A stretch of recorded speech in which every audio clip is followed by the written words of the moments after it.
Alright guys, Yooper Bass here with you. Our tournament #1 opener for the year is in the bags.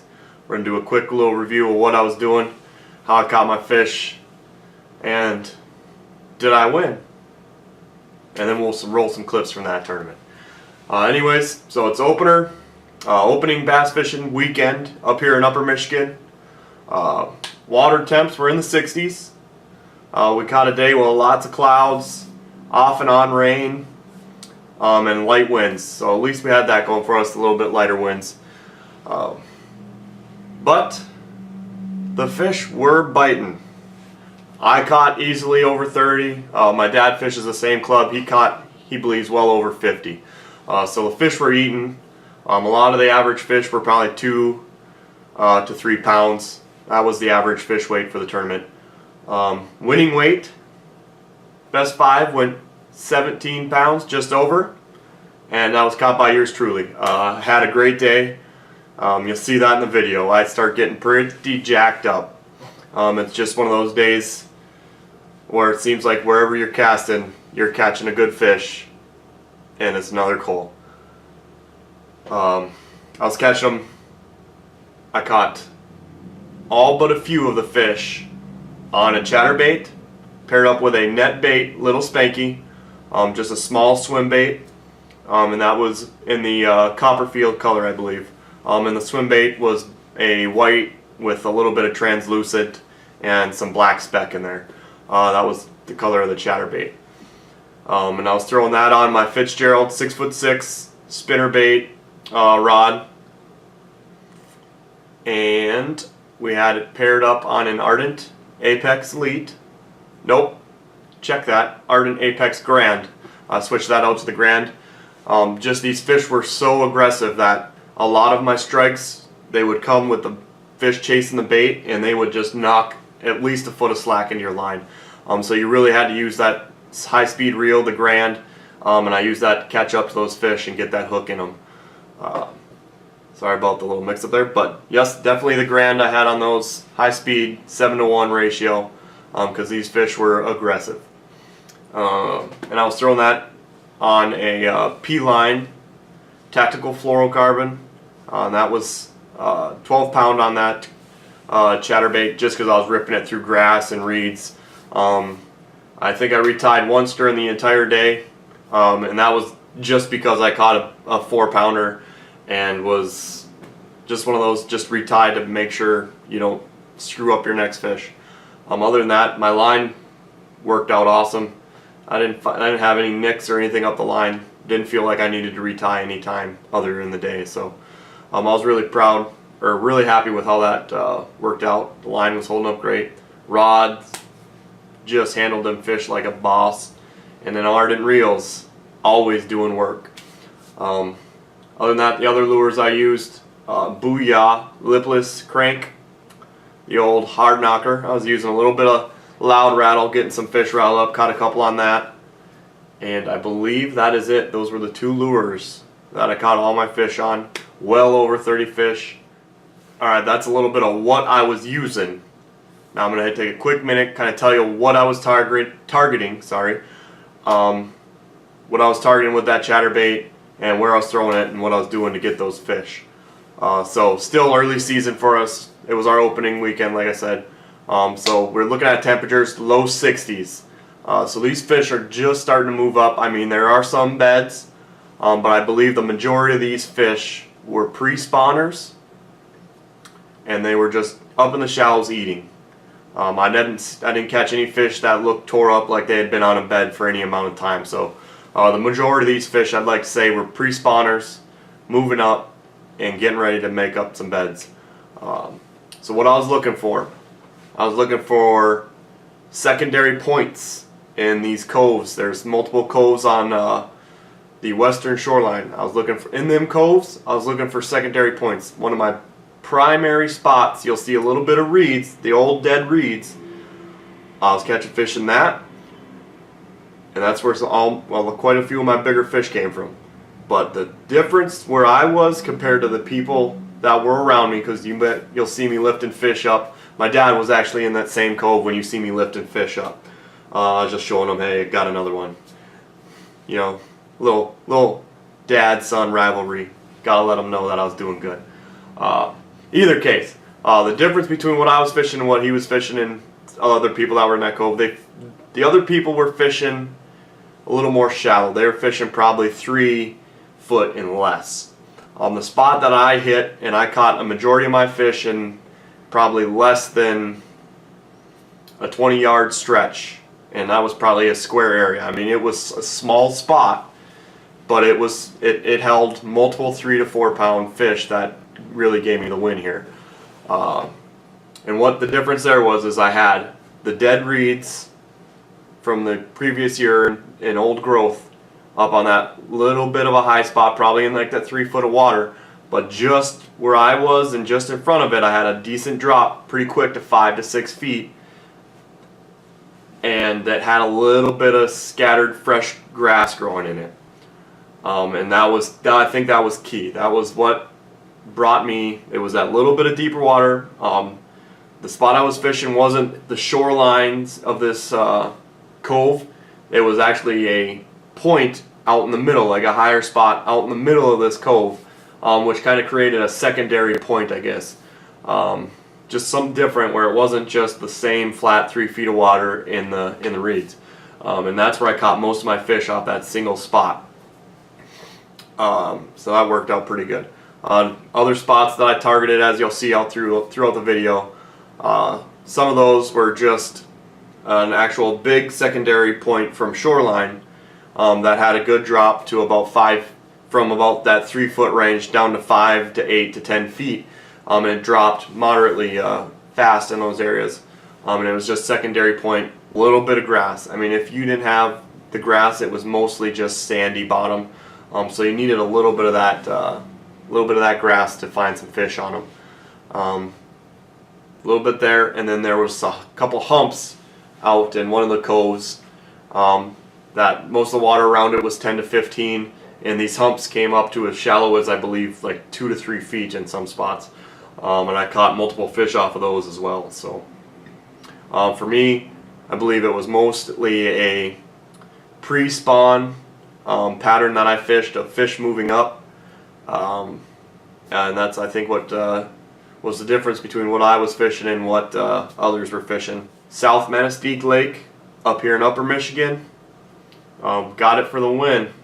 Number 1's in the bag. Moving on to the next one. Anyways, enjoy the video. Lots of nice fish catching going on. And you'll even see me getting a little crazy out there. Hope you enjoy it.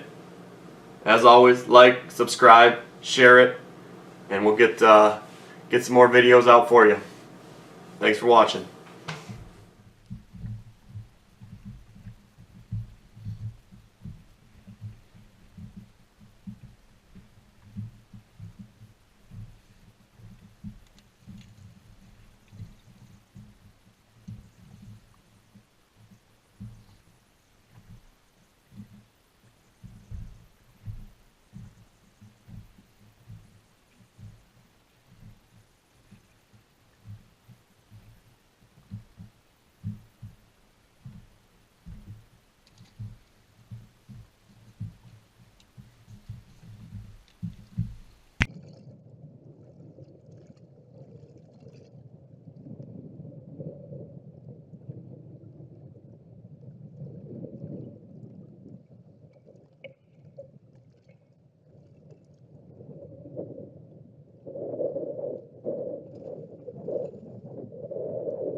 Jackhammer, Little Spanky, getting it done right now.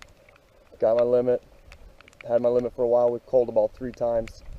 Still pretty early in the day. There it is. The jackhammer doing work. Got some on the Booyah. Hard knocker as well. So let's keep it rolling. Keep them fish getting bigger.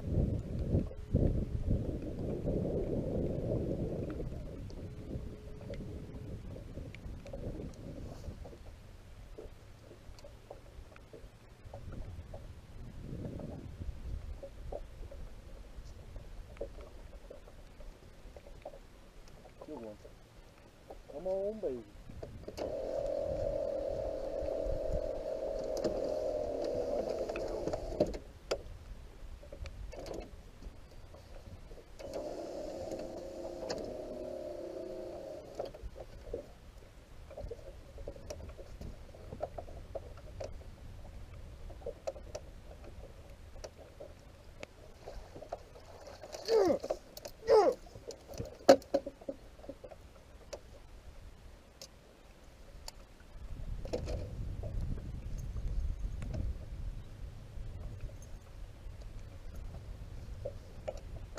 That's what I'm talking about, baby. That's what I'm talking about.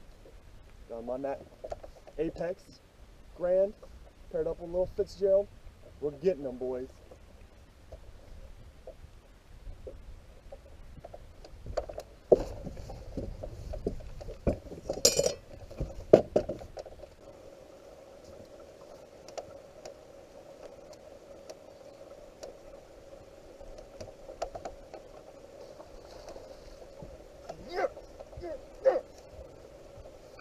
Dig down.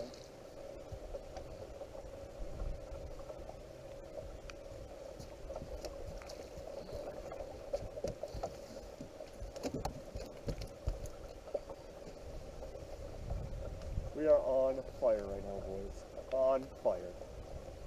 I don't know if he's gonna help, but catch a fish every other cast is the way to do it.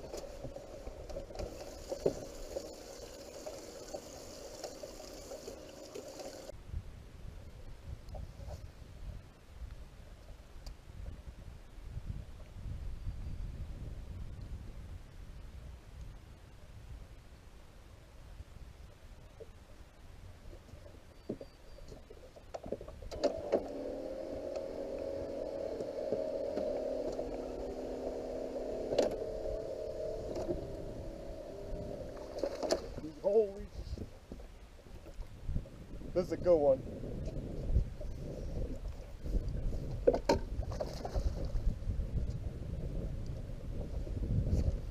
Come on, girl. Come on. Come on.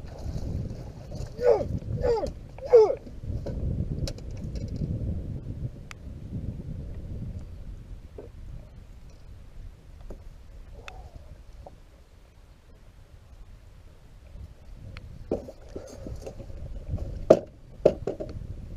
Go!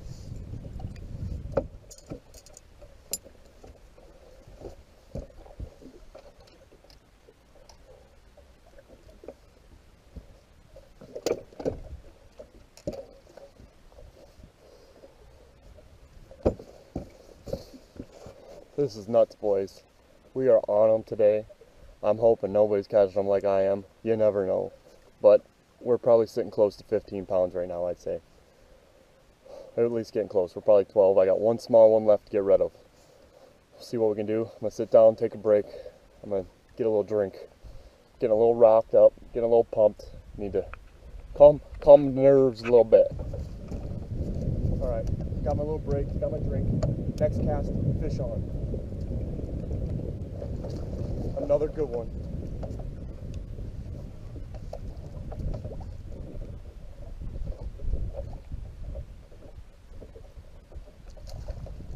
Yes, yes, yes! Oh my freaking god!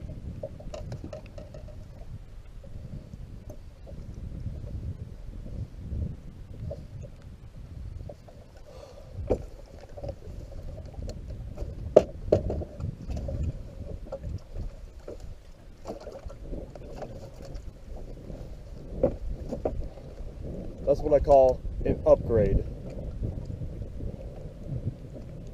Yeah, boy!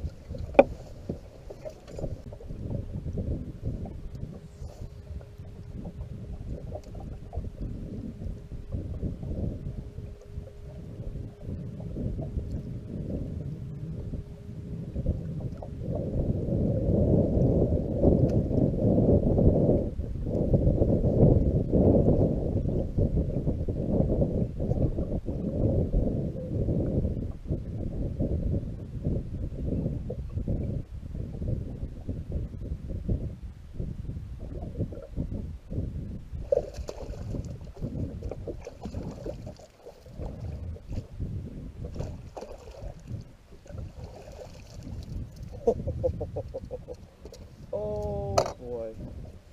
That is so freaking up.